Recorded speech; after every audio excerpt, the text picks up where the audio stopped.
How to fix this PC can't run Windows 11 error. To fix this PC can't run Windows 11 error, try these steps. 1. Access https://www.microsoft.com/n-a/windows/windows-11 and run PC Health Checkup app. 2.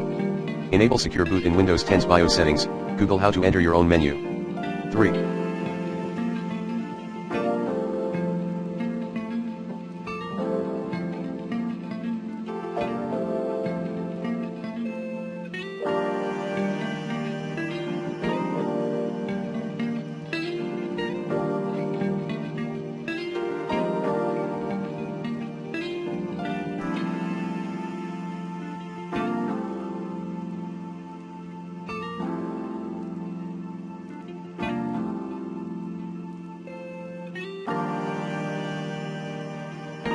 Enable Trusted Platform Technology option under the Security tab.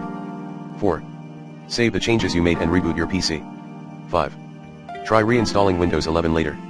Notes: 1. You may need to change the boot mode to legacy from UEFI again in the BIOS setup. 2. Clean install Windows 11 or 10 in the UEFI mode.